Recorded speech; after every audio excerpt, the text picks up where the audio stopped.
कि दुनिया में सबसे मुश्किल तरीन काम कौन सा भला? कभी तजर्बा करके देख लीजिएगा। आज के बाद ना, चाहे अपने घर में मियाँ बीवी आपस में तजर्बा कर लें, रिश्तेदारों के साथ तजर्बा कर ले, कहीं भी तजर्बा करके देख ले।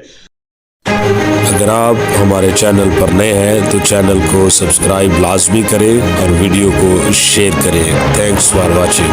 पलूस रसूल ने कही है कि बल्कि मैं अपने बदन को मारता कूटता और उसे काबू में रखता हूं। अब बदन को मारने कूटने से क्या मुराद है भाई? कि दुनिया में सबसे मुश्किल तरीन काम कौन सा भला? दुनिया में सबसे मुश्किल तरीन काम जो है वो है खामोश रहना, जो कि बंदे से राह नहीं जा सकता। बताना आपको ये चाह रहा हूं कि खामोशी भी एक जुबान है। जो बंदा समंदर में डूबता नहीं है वो वहां से कुछ लेके नहीं आ सकता। और खामोशी जो है ये एक ऐसा समंदर है कि जब आप इसके अंदर डूबते हैं तो फिर आपके बातन से मार्फत निकलती है। हालेलुया। तो इस समंदर में कोई डूबता है ही नहीं, चुप जो है वो रह ही नहीं सकता। अभी आपने महसूस किया हो कि दो बंदे बैठे हो, कभी तजर्बा करके देख लीजिएगा। आज के बाद ना, चाहे अपने घर में मियाँ बीवी आपस में तजर्बा कर लें, रिश्तेदारों के साथ तजर्बा कर ले, कहीं भी तजर्बा करके देख ले।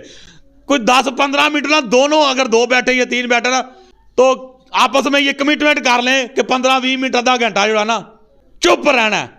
फिर देखना कि कौन कौन सी जो है वो चीजें अंदर गर्दिश करेंगी, कौन कौन से मामला जो है वो अंदर उठेंगे, और बड़ी मुश्किल से जो है वो बंदा जो है वो अपने आप को कंट्रोल कर पाएगा। तो मारने कूटने से मुराद है, सबसे पहली जो बात है वो है बंद रखना इस मुंह को, अपनी जुबान को बंद रखना।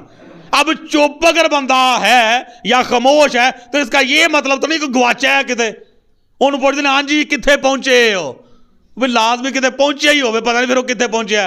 फिर उन्हें आखना ਤੁਹਾਡਾ ध्यान इधर होवे तो फिर किसी काम दी होश भी होवे। तो खुदावंद के मुकद्दस कलाम के मुताबिक इन चीजों को देखना है, सोचना है, जो बात मुकद्दस पौलुस रसूल ने की है कि मैं अपने बदन को मारता कूटता और उसे काबू में रखता हूं। इस तरह की मजीद वीडियोस देखने के लिए हमारे चैनल को सब्सक्राइब लाजमी करें और बेल आइकन को प्रेस करें ताकि हर नई आने वाली वीडियो बर वक्त आप तक पहुंच सके। Thanks for watching.